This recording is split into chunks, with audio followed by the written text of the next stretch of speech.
Salut mes petits fégolus. Aujourd'hui on va apprendre dans les tutos de Flo quand et comment changer une chaîne de vélo. Nous ne sommes plus à la neige mais dans un parc de Dubrovnik en Croatie et nous avons le plaisir d'avoir une coupe de cheveux totalement atypique grâce au casque.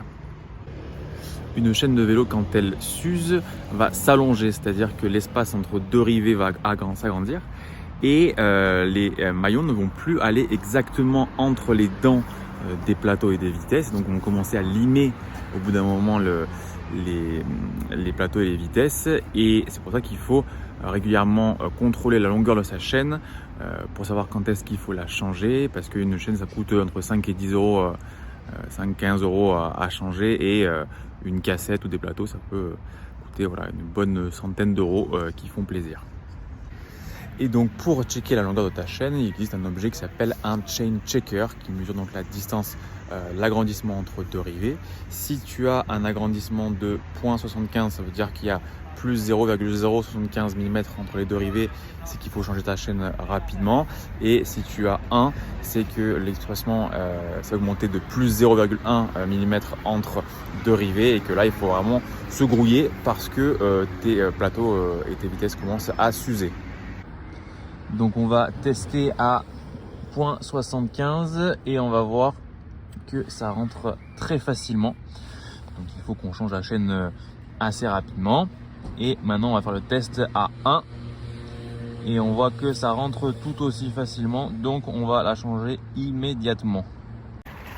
Pour retirer une ancienne chaîne, pas le choix, il faut la casser, il faut la dériver, c'est-à-dire enlever le rivet qui maintient les maillons entre eux, et donc on utilise un dérive-chaîne.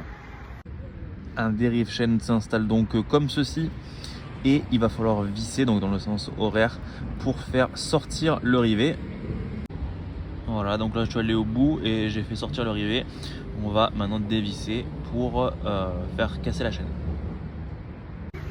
Les chaînes de vélo sont différentes en fonction du nombre de vitesses qu'a le vélo, donc à la cassette à l'arrière. Et donc voilà, moi j'ai acheté la chaîne 10 vitesses qui était en l'état dans le magasin en Albanie, ouverte le paquet et le sachet, donc j'espère que ça ira. Donc la chaîne se présente comme ceci avec les deux extrémités vides. On va utiliser ce qu'on appelle un maillon rapide qui est fourni avec la chaîne.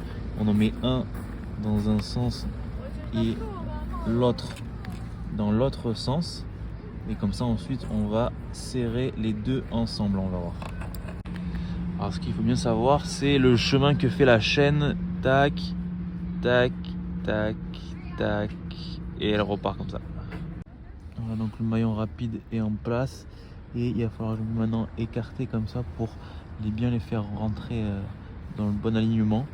Et comme c'est lubrifié et que c'est un peu dur, mon astuce c'est de venir prendre le maillon comme ça et voilà, on a serré, on l'a fait rentrer bien dans l'axe. Et voilà, donc classique, quand je dis de faire attention au chemin de la chaîne, en fait il faut la faire passer bien en dessous de ce petit truc là, sinon ça frotte là dessus, donc je me suis trompé. Et voilà, on a changé la chaîne, il faut juste s'assurer en passant toutes les vitesses que tout va bien, et puis c'est bon. Voilà, avec la nouvelle chaîne on va pouvoir voir que effectivement bah oui, elle est neuve, le chain checker ne rentre pas à 0,75. Voilà, et la dernière astuce c'est de quand même garder l'ancienne chaîne un petit moment, du temps de s'assurer que la nouvelle chaîne marche bien, que les vitesses passent bien et qu'elle ne saute pas, parce que si c'est pas le cas, on pourra remettre l'ancienne chaîne en attendant de trouver une meilleure solution. Il y aura un maillon de moins du coup, mais on pourra le compenser en ajoutant un maillon rapide qu'on peut acheter indépendamment. Et voilà. Bon ben voilà, une mise en application immédiate de ce que je disais. Une fois sur le vélo et en appuyant sur les pédales, la chaîne saute, la cassette est trop usée à cause du délai de changement de la chaîne. Donc on va devoir tout changer. Yes! À bientôt dans les tutos de Flo.